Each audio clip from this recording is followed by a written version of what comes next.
Anda kembali di Breaking News TV One, pemirsa. Kasus pencabulan yang dilakukan oleh anak Kiai MSAT terhadap santriwati di Ponpes Sidikiyah, Jombang, Jawa Timur. Sampai saat ini pihak kepolisian belum melakukan penangkapan terhadap tersangka yang saat ini juga masih terus dicari oleh pihak kepolisian. Dan untuk mengetahui dari sisi hukum pidana, kita saat ini sudah terhubung pemirsa dengan Yenti Garnasih, Ketua Umum Masyarakat Hukum Pidana. Selamat sore, Ibu Yenti. Selamat sore. Bu Yenti, mengenai kasus ini, kasus pencabulan, pelecehan seksual yang dilakukan oleh anak kiai terhadap santriwatinya, tanggapan Ibu seperti apa terhadap kasus ini? Ya, kasus ini kan menjadi sorotan sekarang ya. Itu dari berbagai sisi ya. Satu, tentang pelecehan anak ya. Dua, di pondok pesantren, ya kan. Tiga, ini memperlihatkan bagaimana polisi penegak hukum di Indonesia ini sulit sekali ditegakkan. Ini satu gambaran yang saya kira harusnya hari ini segera selesai, apapun pendekatannya ya. Artinya menurut saya gini, pendekatan yang ya dengan polisi yang presisinya ini harusnya bisa kan. Presisi itu kan ada memprediksi kan gitu ya, katanya memprediksi, kemudian responsibilitas, dia harus respon, dan kemudian ada transparan dan berkeadilan. Nah, ini di sisi presisi inilah polisi harus hari ini sebisa mungkin diselesaikan. Jadi ini kita terbawa berhari-hari, sementara kasusnya sendiri sebetulnya sudah 4 tahun yang lalu. Nah, ini harus dilihat ya. Ini saya kira tidak bisa melihat yang terjadi 1-2 hari ini, tetapi harus melihat ke belakang.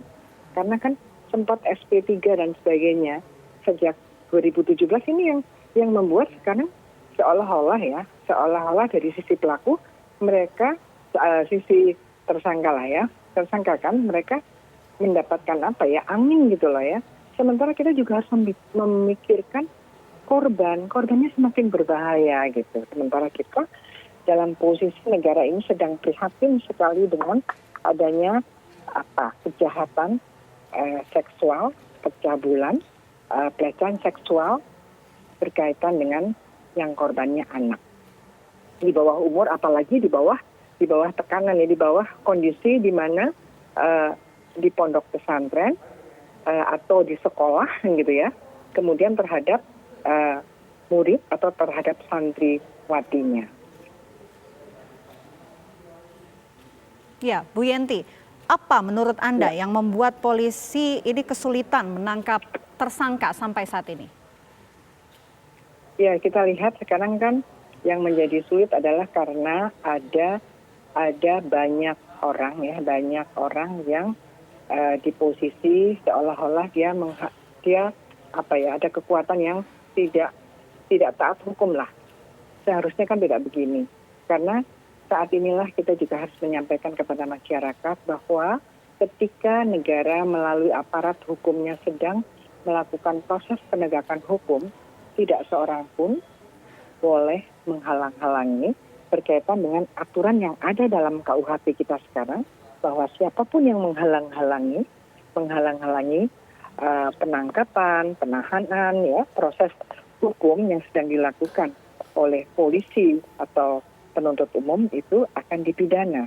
Ini yang harus disampaikan kepada masyarakat luas berkaitan dengan yang sekarang ini. Harusnya kan begitu. Siapapun ya, kalau memang polisi sudah mempunyai suratnya dan sebagainya, apalagi sudah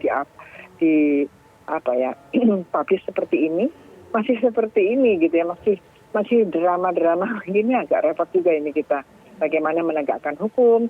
Dan ini kali ini Kapolri betul-betul mempertaruhkan nama baik polisi untuk agar masyarakat masih memberikan kepercayaannya kepada polisi gitu ya. Karena ini kan korbannya itu kan lemah ya.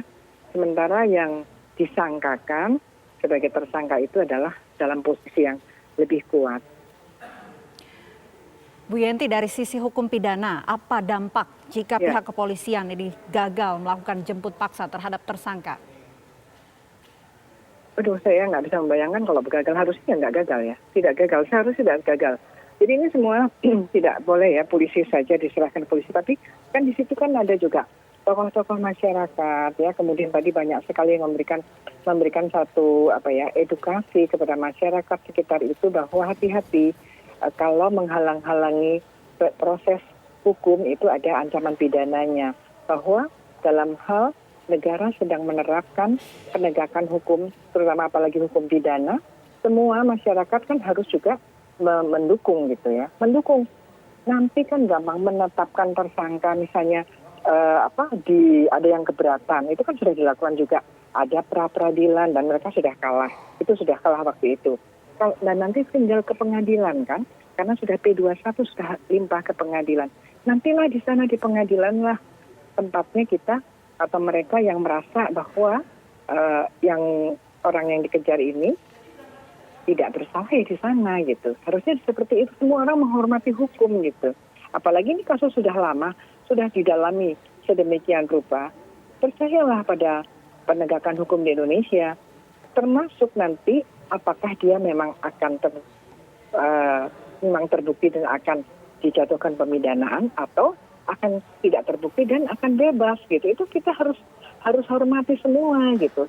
Saya kira sekarang ini semua komponen masyarakat harus mendukung bahwa hari ini harus selesai. Ya, oke.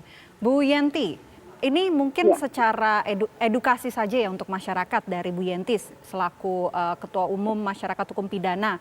Apa sebetulnya implikasi hukum jika ada orang yang menghalang-halangi petugas kepolisian melakukan jemput paksa terhadap tersangka ini? Tadi saya sebutkan bahwa ada di pasal 221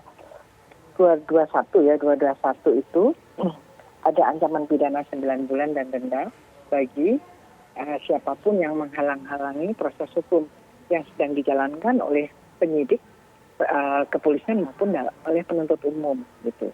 Nah ini harus sampaikan. Jadi gini ya, kita harus menghormati hukum, kita harus taat hukum, dan kita harus takut terjerat hukum karena kita melakukan. Artinya angka dipidana 9 bulan dan atau denda, jangan lihat 9 bulan itu kok ringan, tidak. Harusnya kita berpikir bahwa jangankan 9 bulan, 1 hari saja kita malu kalau sampai kita harus dijerat hukum pidana. Ini yang harus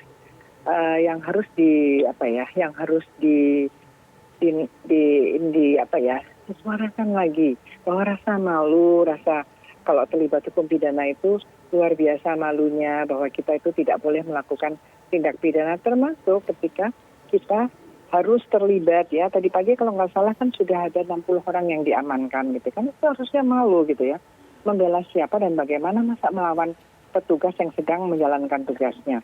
Itu jelas-jelas kok di dalam pasal 221 disebutkan bahwa ada ancaman pidana penjara paling lama 9 bulan atau denda paling banyak sekian gitu ya. Barang siapa dengan sengaja menyembunyikan orang yang melakukan kejahatan atau yang dituntut karena kejahatan, atau yang barang siapa memberikan pertolongan kepada orang yang dikejar tadi untuk menghindari penyidikan atau penahanan oleh penegak hukum. Udah jelas itu. Nah ini nampaknya ya, saya berpikir bahwa sudah waktunya kita dulu kan ada kegiatan keluarga atau masyarakat sadar hukum. Nah ini harus disampaikan, harus ada edukasi lagi kepada masyarakat. Bagaimana sih kita itu bisa terlibat satu kejahatan atau kita itu bisa ada ancaman pidana yang mana seperti ini ya, kalau mencuri, membunuh orang sudah tahu lah. Tetapi bahwa kalau menghalang-halangi, menyembunyikan orang yang sedang buron, itulah bahasanya ya, itu ada ancaman pidana. Jadi jangan mudah terprovokasi diajak lawan polisi gitu ya. Itu aneh sekali kalau sampai lawan penegak hukum. Kalaupun penegak hukum itu salah menangkap dan sebagainya, nanti ada prosesnya kok gitu ya. Ini yang belakangan ini masyarakat Indonesia terutama ada kekuatan di atasnya yang kemudian memobilisasi yang di bawahnya sehingga dibujuk untuk atau diminta untuk melawan petugas. Sementara yang masyarakat yang diminta untuk melawan petugas dalam hal ini adalah menghalang-halangi atau menyembunyikan tersangkanya atau menyembunyikan buronannya atau memberikan pertolongan untuk dia tidak bisa ditangkap, itu dia bisa kena ancaman pidana 9 bulan gitu. Ini harus disampaikan gitu. Jadi saya kira hari ini kita memohonlah juga kepada pimpinan tadi yang merupakan ayahnya juga kan ya. Kalau sudah seperti ini keadaannya, harusnya memberikan satu bantuanlah kepada negara. Ya, diserahkanlah. Toh sudah ada proses-proses yang dilakukan mulai dari penetapan tersangkanya, kemudian pra-peradilan juga ternyata itu sah penetapan tersangkanya, dan kemudian proses dilaksanakan sampai dengan dinyatakan lengkap P21, artinya untuk dilimpahkan dan kemudian ke pengadilan. Di satu sisi ada korban, ada yang melaporkan dan sudah diproses juga. Dan ini adalah sesuatu yang kita seluruh masyarakat ini, seluruh Indonesia ini sekarang melihat kan, belum lagi bagaimana ya kepolisian ya, energi kita untuk mencermati ini ya, breaking news dari tadi ini kita kan melihat, mencermati bagaimana keadaan Indonesia sekarang berkaitan dengan penegakan hukum dan kejahatannya yang disangkakan adalah kejahatan pelecehan seksual ya di dalam lokasi yang berkirikan pada pendidikan. Ini sangat memprihatinkan sebetulnya. Baik, masyarakat jangan mudah terprovokasi karena akan ada ancaman pidana jika masyarakat ini menghalang-halangi proses hukum yang sedang berjalan dan juga menghalang-halangi petugas kepolisian sampai saat ini. Terima kasih pakar hukum pidana Ibu Yenti Garnasih. Terima kasih banyak, Bu. Ketua Masyarakat Hukum Pidana dan Kriminologi Indonesia. Ya, baik. Terima kasih Bu Yenti. Selamat sore. Ya, pemirsa, Breaking News TV One jeda terlebih dahulu, kami akan kembali sesaat lagi. Tetaplah bersama kami.